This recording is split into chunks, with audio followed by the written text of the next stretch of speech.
Hello everyone, I hope आप सब बहुत अच्छे होंगे एंड आपका पेपर नंबर 4 कॉस्टिंग बहुत अच्छा गया होगा। एंड अगर अच्छा नहीं भी गया है, just leave it, throw your paper in the dustbin. Do not waste time in analysis of the paper कि आपने क्या सही किया था क्या नहीं किया था। वो काम आपका नहीं है, वो काम एग्जामिनर का है, सो वो उसे ही करने दीजिए। अभी आप लोग फोकस कीजिए अपने नेक्स्ट पेपर पे which is audit. And that's why I am here. I am Prachi Sharma and I am going to give you the strategy कि कैसे ऑडिट के पेपर को प्रिपेयर करना है in the next 1.5 days। So first of all I tell you ABC analysis कौन से A category chapters हैं, then C. It does not mean you have to leave chapters which are in category C, it's just a matter of priority. पहले आपको A category करना है, फिर B और फिर सी। एंड उसके बाद मैं आपको देने वाली हूँ एक शेड्यूल कि किस दिन आपको कौन सा चैप्टर करना है, सो दैट आप अपना 100% सिलेबस है वो अच्छे से रिवाइज करके जा सके। एंड लास्ट में होगी कुछ exam tips and real life motivation. So stay tuned. So screen पे लगा दिया है मैंने एबीसी एनालिसिस। फटाफट से आपको बता देती हूँ ए कैटेगरी चैप्टर्स कौन से हैं। सो ए कैटेगरी में मैंने जो चैप्टर्स मार्क किए हैं वो सब कैरी करते हैं 70 मार्क्स एंड उसमें इंक्लूडेड है ये सारे चैप्टर्स। चैप्टर नंबर 1, 2, 3, 4, 6, 7 एंड 11 ये सबसे ज्यादा इंपॉर्टेंट चैप्टर्स हैं and these will carry 70 marks in your exam. तो सबसे पहले आप इन चैप्टर्स को कवर करके चलेंगे। Nature, objective, scope of audit, audit strategy, planning and programme, risk assessment and internal control, audit evidence and audit documentation, completion and review, ethics and terms of engagement.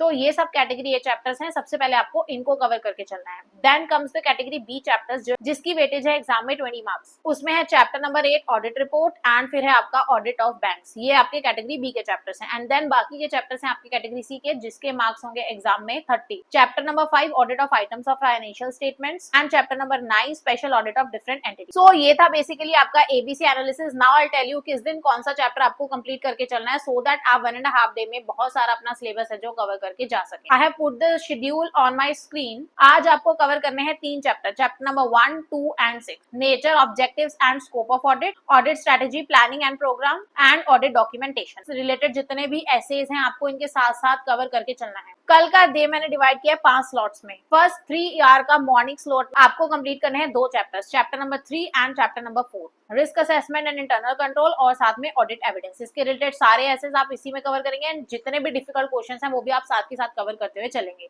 Next slot होगा आपका 3 घंटे का जिसमें आप cover करेंगे again 2 chapters, chapter number 7 and chapter number 11, completion and review and ethics and terms of engagement. ये आपको cover करके चलना है। उसके बाद नेक्स्ट स्लॉट है आपका 3 घंटे का जिसमें आप कवर करेंगे chapter number 8 and chapter number 10, audit report and audit of banks. उसके बाद नेक्स्ट 3 आवर्स के स्लॉट में आपको 2 चैप्टर फिर कवर करने हैं, chapter number 5 and chapter number 9। देखिए audit of items of financial statements बहुत बड़ा चैप्टर है, इसको पहली बात तो आपको रट्टा नहीं मारना, ठीक है। इसको आप जस्ट रीड कर लीजिए और आप खुद सोचिए कि एज एन ऑडिटर आप एक पर्टिकुलर आइटम जो है फाइनेंशियल्स का उसको कैसे चेक कर सकते हैं, ठीक है। अगर आई होप आपने ये चैप्टर अच्छे से 5 बार तो पढ़ा ही होगा, अगर नहीं भी पढ़ा है तब भी छोड़ दीजिए। अभी भी आप इसको सिर्फ रीड करेंगे, आप इसको पूरा का पूरा रट्टा मार के नहीं जाएंगे। जितने प्रोसीजर्स आपको याद आएंगे उस आइटम को चेक करने के आप लिख के आएंगे। सिमिलरली जो नेक्स्ट चैप्टर है उसमें भी आपको सेम करना है। सारे आपको देखिए कुछ तो इंपॉर्टेंट होंगे वो आपने मार्क कर रखे होंगे, वो तो कर ही लीजिए अच्छे से।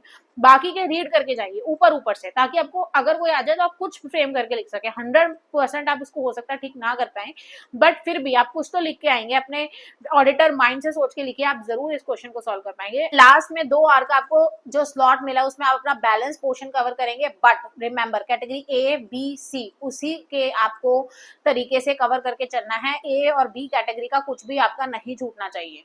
जो पेपर से पहले वाली आपकी मॉर्निंग होगी उसमें 4 घंटे आप कैटेगरी ए और बी के डिफिकल्ट टॉपिक्स या जो आपको ट्रिकी लगते हैं या जो आप बार बार भूल जाते हैं उन टॉपिक्स को रिवाइज करेंगे, सो दैट आपकी तैयारी अच्छे से हो पाए। सो ये था आपका प्लान की शेड्यूल। एबीसी कैटेगरी दे दिया मैंने आपको, शेड्यूल दे दिया। नाउ आई टेल यू आपको पेपर कैसे अटेम्प्ट करना है। देखिए पेपर होने वाला है लेंथी, तो आप स्टार्टिंग से ही स्पीड को मेंटेन करके चलेंगे। जो आपका फर्स्ट 15 मिनट्स है उसमें आइडेंटिफाई कर लीजिए कौन सा क्वेश्चन नहीं करना है और बाकी क्वेश्चन में से किस सीक्वेंस में करना है।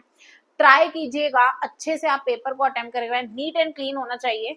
हो सकता है आपकी राइटिंग बहुत अच्छी ना हो, बट नीट एंड क्लीन होना चाहिए। एंड कीवर्ड्स को मार्क करना मत भूलना, क्योंकि एक थ्योरी का पेपर है और कीवर्ड्स इसमें मार्क्स आपको दिला के लेके जाएंगे। कीवर्ड्स आपने हाईलाइट कर दिए अगर और वो एग्जामिनर ने पढ़ लिए तो there is a high chance आपके बाकी क्वेश्चन को पढ़ने का उसको जरूरत ही ना पड़े, आपको वैसे ही मार्क्स दे दे। हर क्वेश्चन का हर पार्ट न्यू पेज से स्टार्ट करेंगे and try to attempt 100 marks का पेपर। तो आपको आता होगा वही लिख के आइए, डू नॉट लीव एनीथिंग। अच्छे से पढ़ लेना पेपर को एंड आई नो ऑडिट सबको डिफिकल्ट लगता है, इस पेपर में मुझे भी बहुत डर लगता था एज अ स्टूडेंट, मेरा ऑडिट सबसे ज्यादा डिफिकल्ट लगता था मुझे पेपर।